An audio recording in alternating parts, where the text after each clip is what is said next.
Bonjour à toutes et à tous, je suis ravi de vous retrouver aujourd'hui pour parler comics. Aujourd'hui, on va parler de Contro Natura. Contro Natura, un titre que j'avais dans ma wishlist depuis de longs mois, et je l'avais trouvé en occasion sur Vinted, donc j'étais particulièrement ravi. J'ai regardé en neuf, c'est trouvable apparemment à une vingtaine d'euros. On est sur un bouquin qui fait plus de 300 pages, donc c'est un beau petit bébé, comme ça vous avez de quoi lire sur le titre. La cover, elle est plutôt assez cool. Et donc, vous l'avez deviné, on va être dans un monde anthropomorphique. On va suivre principalement ce personnage-là qui s'appelle Leslie. Je vais vous montrer un petit peu l'intérieur des pages, le dessin. Je vais faire attention parce qu'il y a quand même des scènes un petit peu coquinou.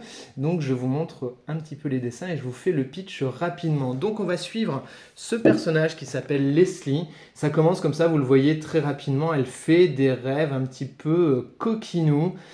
Et donc ça marche plutôt pas mal. Pourquoi ça marche bien? Parce que le ton est assez léger, assez enjoué. Elle vit en colocation, donc ça fait des vannes avec sa colocatrice, etc., etc. Donc ça c'est plutôt très fun, très moderne, ça marche bien. Mais effectivement, vous doutez bien que il y a quelque chose là-dessous. C'est-à-dire que c'est une cochonne, elle fait des rêves au sens propre du terme, hein. Elle fait des rêves coquinous avec un espèce d'énorme loup, mais bien entendu, dans ce monde de Contro Natura, on est dans un monde dystopique où les relations interespèces sont interdites, les relations du même sexe sont interdites. On est vraiment dans ce genre de dystopie où effectivement, eh bien, il y a un contrôle total sur la population en termes de réarmement démographique, si je me permets d'utiliser cette expression aujourd'hui, qui fait sens du coup encore plus, donc c'est assez marrant de voir ça. Et où effectivement on est dans une société du contrôle comme ça, où passé un certain âge, eh bien, il faut trouver un compagnon, il faut absolument fonder une famille, se reproduire avec la même espèce. Donc voilà, il y a tout un jeu comme ça qui est assez intéressant au départ parce que bah, là, son ami qui est gay, donc il lui dit mais tu veux pas te marier avec mon pote, et puis du coup on fait genre, enfin voilà, et puis forcément tout ça c'est très interdit. Euh, donc voilà, tout ce démarrage-là, ça fonctionne super bien.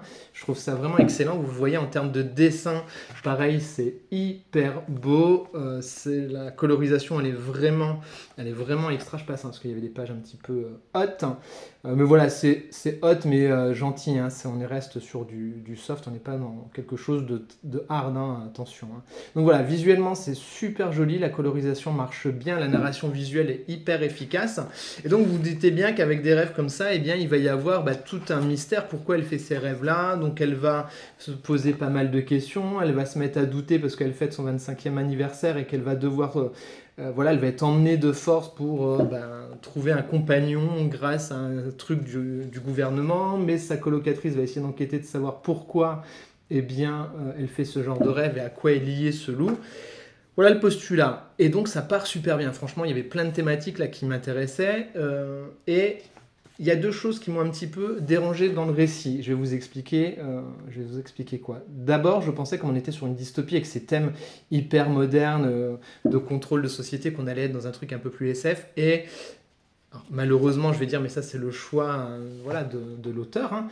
On part sur un truc qui est un petit peu plus fantasy chamanique. Alors ça m'a un petit peu dérangé. Pourquoi? Parce que c'est le deuxième point négatif. Parce que du coup, finalement, je trouve que les thèmes qui sont abordés, qui sont géniaux et sur lesquels il y avait moyen peut-être d'aller encore plus loin, et ben finalement, sont pas assez développés. Ils sont un peu là en trame de fond, et puis finalement, ça devient jamais finalement l'enjeu principal du récit, alors qu'il y avait, je pense, pas mal de choses à développer autour de ça. On va plutôt se centrer sur la relation de Leslie avec du coup une histoire un peu familiale, un peu chamanique, etc. etc.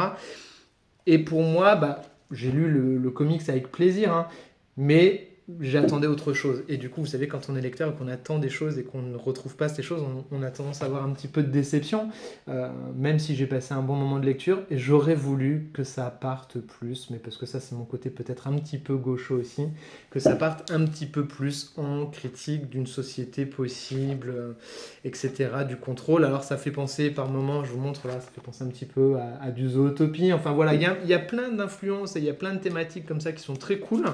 C'est un bon titre, mais il m'a manqué ces deux petites choses-là où j'aurais aimé que le récit soit un petit peu différent, mais ça, c'était mes attentes de lecteur. Et voilà, donc je suis très content d'avoir découvert ce titre-là. Dites-moi en commentaire si vous l'avez lu et ce que vous en avez pensé.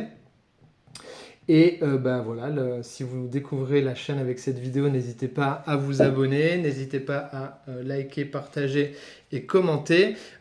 À découvrir, vraiment, si comme moi vous aviez envie de découvrir ce titre, bah, n'hésitez pas parce que je pense que c'est une bonne lecture et c'est intéressant de le découvrir. Et dites-moi en commentaire si vous aussi le côté plus Shamanic Fantasy vous a un peu déstabilisé et si vous attendiez également peut-être autre chose de ce titre-là.